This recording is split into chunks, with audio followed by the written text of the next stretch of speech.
जर आपण या चॅनलवर पहिल्यांदा आले असाल तर चॅनल सबस्क्राईब करा आणि बेल आयकॉन दाबा, म्हणजे भविष्यात येणाऱ्या व्हिडिओचे अपडेट तुम्हाला नियमितपणे मिळत राहतील.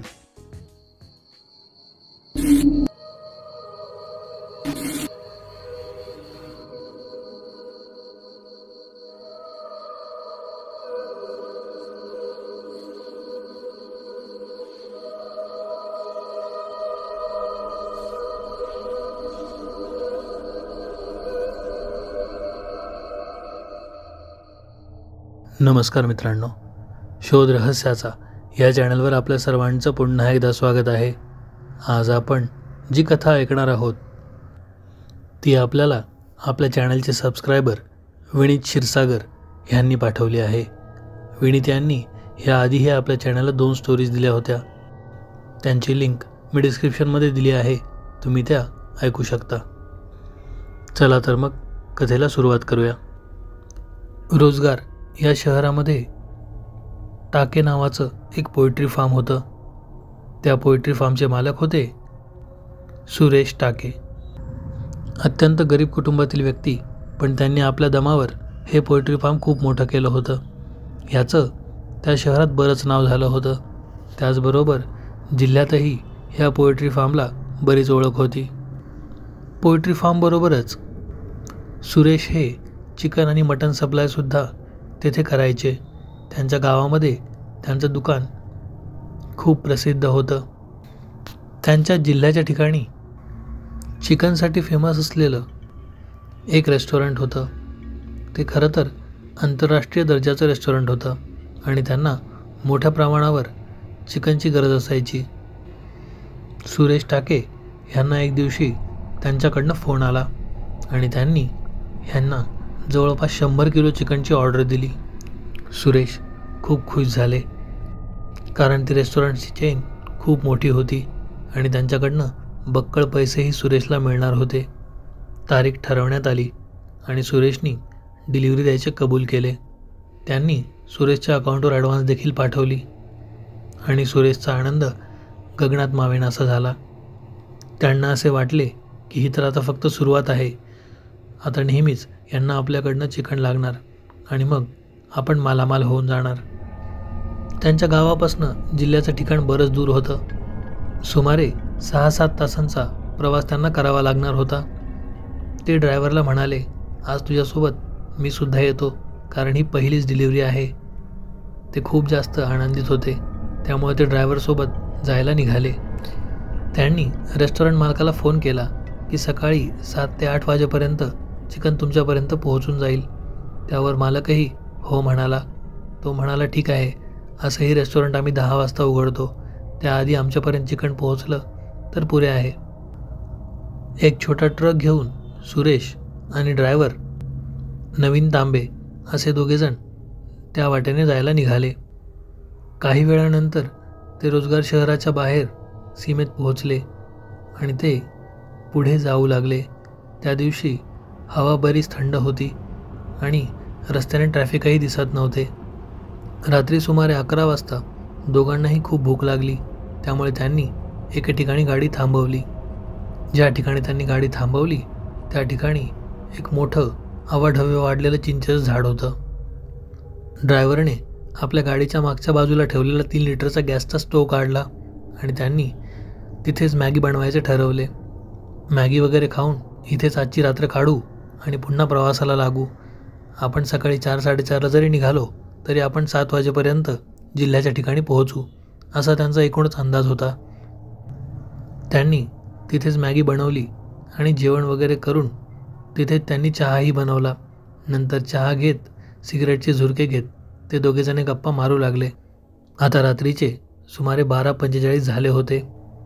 ते गाडीमध्ये गेले आणि त्यांनी कॅबिनमध्ये झोपायचे ठरवले. काही वेळानंतर त्यांच्या असं लक्षात आलं की वाहन हलू लागलं होतं. त्यांना प्रश्न पडला की नेमकं हे का होत आहे. ते दोघे गाडीच्या खाली उतरले आणि पाहू लागले की नेमका हा काय प्रकार आहे. पण त्यांना आसपास कोणीच दिसलं नाही. पण जेव्हा ते गाडीत बसले होते तेव्हा त्यांना असं जाणवत होतं की जणू कोणीतरी गाडीला एका बाजूने ढकलत आहे. त्यांनी जेव्हा गाडीच्या वरच्या बाजूने पाहिले तेव्हा त्यांच्या अंगावर सर्रकन काटा आला, कारण गाडीच्या वरच्या बाजूला काही चित्रविचित्र आकृत्या हालताना त्यांना दिसू लागल्या होत्या. जेव्हा त्यांनी आपल्या मोबाईलची टॉर्च ऑन करून त्या दिशेने फिरवली, तेव्हा त्यांच्या लक्षात आलं की त्या झाडाच्या डगळ्या होत्या, ज्या खाली लोंबकळत होत्या. ते दोघे हसले आणि पुन्हा कॅबिनमध्ये जाऊन झोपू लागले. परंतु गाडी पुन्हा त्याच प्रकारे हलू लागली आणि त्याचबरोबर एक गुरगुरण्याचा आवाज त्यांना मागून येऊ लागला. आता ते दोघे चांगलेच घाबरले आणि ते ओरडू लागले, कोण आहे तिथे? समोर या कोणी असेल तर. पण समोरून काही प्रतिसाद आला नाही. ती जीवघेणी शांतता आता त्यांना अधिकच भयानक वाटू लागली. त्यांचं पुन्हा गाडीच्या वर लक्ष गेलं, पण यावेळी त्यांना ज्या सावल्या दिसल्या त्या थोड्या विचित्र होत्या. त्या सावल्यांमध्ये लहान लहान माणसं दिसत होती. साधारण उंचीपेक्षा खूप कमी असलेली ती माणसं होती आणि बहुधा हा विचित्र आवाज त्यांचाच होता.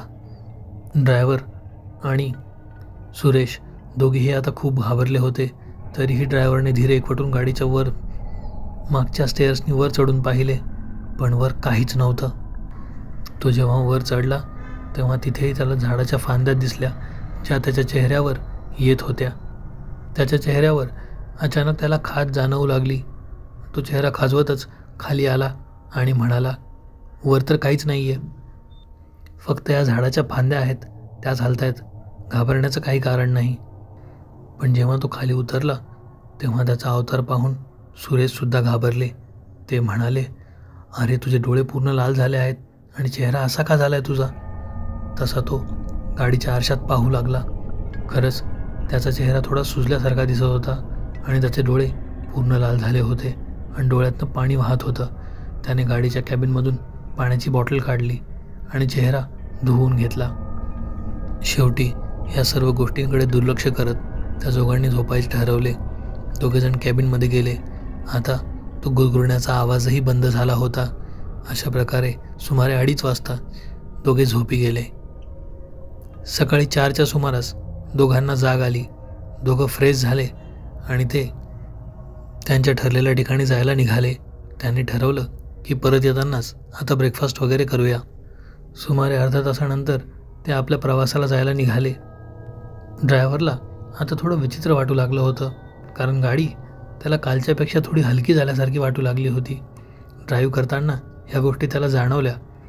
त्याने ही गोष्ट सुरेशला देखील बोलून दाखवली, पण सुरेश म्हणाला, आपली झोप व्यवस्थित झालेली नाही आहे ना, त्यामुळे तुला असे भास होत असतील, दुर्लक्ष कर त्याकडे. अशा प्रकारे ते सणसवाडीकडे जायला निघाले. सणसवाडीमध्ये दाखल होताच त्यांनी पाहिलं, लहान गल्ल्याबोळ्यांनी वसलेली अशी एक वाट त्यांना त्या हॉटेलच्या दिशेने घेऊन जात होती. शेवटी ते त्या हॉटेलसमोर येऊन पोहोचले.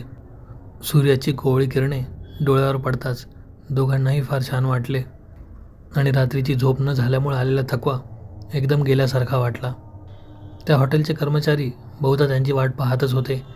त्यांची गाडी आलेली पाहताच ते सर्व बाहेर आले आणि ते माल उतरवण्यासाठी गाडीच्या मागच्या बाजूला गेले. जेव्हा ड्रायव्हरने मागची बाजू उघडून दिली तेव्हा सर्वजण आश्चर्यचकित राहिले, कारण गाडी पूर्णपणे रिकामी होती. गाडीत मांसाचा एक तुकडाही शिल्लक राहिला नव्हता. एका कर्मचाऱ्याने ही गोष्ट बोलताच ड्रायव्हर आणि सुरेश दोघेही मागे आले आणि दोघंही स्तब्ध झाले, कारण गाडी पूर्णपणे रिकामी होती. आता मात्र ड्रायव्हर आणि सुरेशला सकाळची गोष्ट आठवली, जेव्हा ड्रायव्हर म्हणाला होता की गाडी खूपच हलकी हलकी वाटत आहे. पण त्यांना हा प्रश्न पडला की रात्री गाडीमध्ये असलेलं 100 किलो मांस गायब कुठे झालं? ते दोघे आपापसात बोलू लागले, बहुतेक आपण काल जिथे गाडी उभी केली होती तिथेच काहीतरी विचित्र होतं. त्यांचं बोलणं ऐकून तिथला एक कर्मचारी म्हणाला, तुम्ही काल गाडी थांबवली होती कुठे? रस्त्यात एखादं चिंचेचं झाड लागलं होतं का? त्याचं ते बोलणं ऐकून दोघे पुन्हा स्तब्ध झाले आणि म्हणाले, हो, तुम्हाला कसं माहीत? कारण ते चिंचेचं झाड झपाटलेलं आहे. असं म्हणतात की त्या झाडावर असंख्य अतृप्त प्रेतात्म्यांचा वावर आहे आणि ते प्रेतात्मे माणसाच्या नरडीचा घोट घेण्यासाठी आसुसलेले आहेत. तिथे एखादा व्यक्ती गेला तर तो कधीच जिवंत परत येत नाही. आणि त्यातल्या त्यात तुमच्याकडनं काल 3 चुका झाल्या. 3 चुका? त्या कोणत्या? पहिली गोष्ट तर रात्रीचं तुम्ही मास्क घेऊन प्रवास करत होते. दुसरी गोष्ट, तुम्ही चिंचेच्या झाडाखाली थांबले आणि चिंचेच्या झाडावर भूतांचा आणि प्रेतात्म्यांचा वावर असतो. आणि तिसरी सगळ्यात महत्त्वाची गोष्ट म्हणजे काल अमावस्या होती.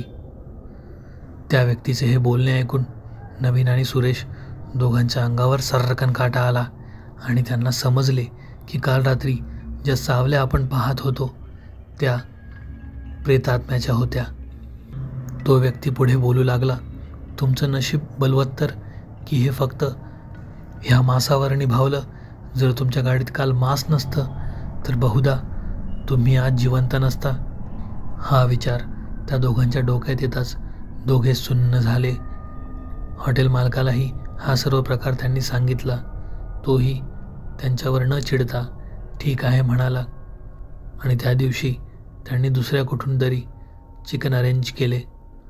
नवीन आणि सुरेश पुन्हा आपल्या शहराकडे जायला निघाले सुन्न मनाने. दोघांच्याही डोक्यात फक्त एक विचार घुमत होता, काल जर आपल्या गाडीत मांस नसतं तर.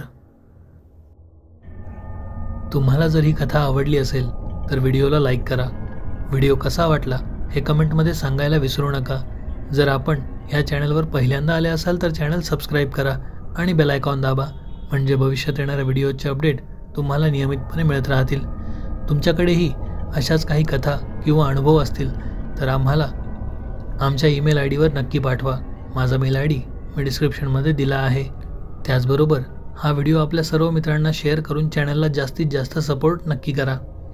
धन्यवाद.